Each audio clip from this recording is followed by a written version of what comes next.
cracked earth, quiet town, dust on the window, sky burned down. Then you came over the canyon road, silver ribbon in a rust red coat. Have you ever felt like you're just completely stuck in a dry season? Spiritually, emotionally, you name it? Well, there's this incredible idea in Olivia Jonah's book, Water is Life, that restoration isn't some slow, gradual improvement. No, it's a sudden, life-changing flood of water into the driest places imaginable. And today, we're gonna unpack that powerful metaphor. Just look at this image. It's really something, isn't it? You've got this cracked, parched earth right next to a river just bursting with life.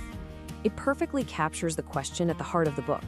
What if those moments that feel like the end are actually just the setup for a miracle? So where does an idea this big even come from? Well, the whole concept is anchored in a single ancient prayer, a prayer about a very specific part of the world, known for its wild, dramatic transformations. Here it is. This is the verse that kicks the whole thing off. Now, to really get the power of this, you have to know that the Negev wasn't just any desert. It was this barren, super dry region famous for one thing.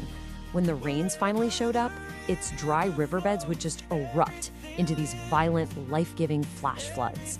So this isn't a prayer for a gentle shower. It's a prayer for a sudden, radical, overwhelming reversal. And to really get what this means, we gotta look at this Hebrew word, shavut. This isn't just about things getting a little bit better. We're talking about a full-on comeback story. It's about a complete turnaround after being held captive, by circumstances, by hopelessness, whatever it is. It's this idea of God stepping in to completely redeem a loss. And this right here is the heart of the book's message.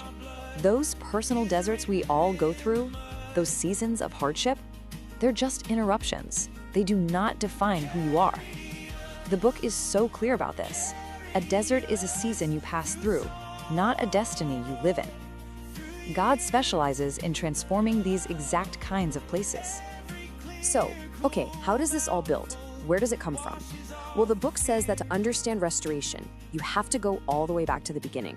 Not to a desert, but to a garden, to see the original blueprint. Now, according to the book, this verse from Genesis isn't just a map. It's a theological statement. It tells us that God's original design wasn't about scarcity or just getting by. It was all about abundance, overflow, and expansion. One source of life literally designed to multiply and spread out. And get this, the fact that the river splits into four, that is totally intentional. It's a deliberate pattern. It shows us that the divine nature isn't to contain life, but to release it in these multiple, powerful ways. Okay, this is where it gets really cool. The Hebrew meanings of these four rivers basically create a blueprint for vitality. It starts with Pishon, that means increase or overflow, fullness right from the source.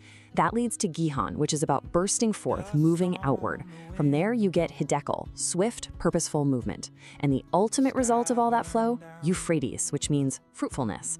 So you have fullness, overflow, direction, and fruitfulness. That's the divine pattern. So if that was the original blueprint, what happened? Where did things go wrong? Well, the book explains that the human story became one of losing access to that incredible overflowing river. And suddenly finding water wasn't a gift you received anymore. It became a struggle for survival. I mean, just look at the contrast here. It's a total shift. On one side, you've got the river. It flows from a divine source, it's effortless, it's a gift.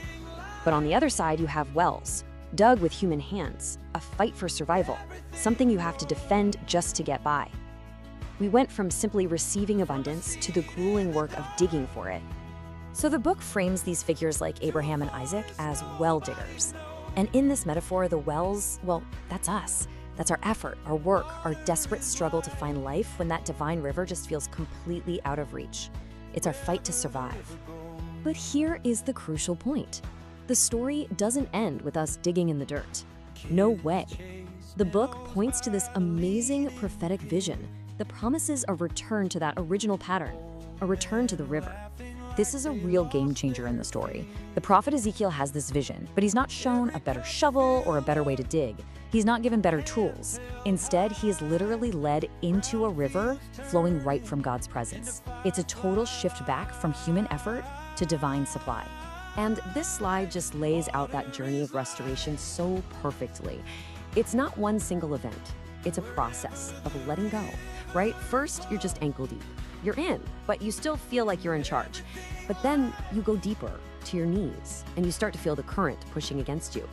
By the time it's at your waist, your own strength is pretty much useless.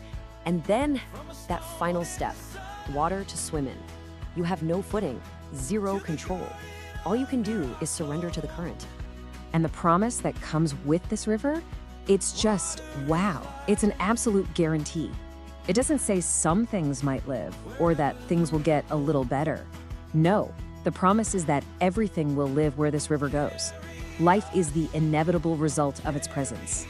So, after all that, this journey from a garden to desert wells and finally back to a river, what are we supposed to take away from all this? It all comes back to this one single powerful idea. True restoration isn't the slow, painstaking improvement we often think it is.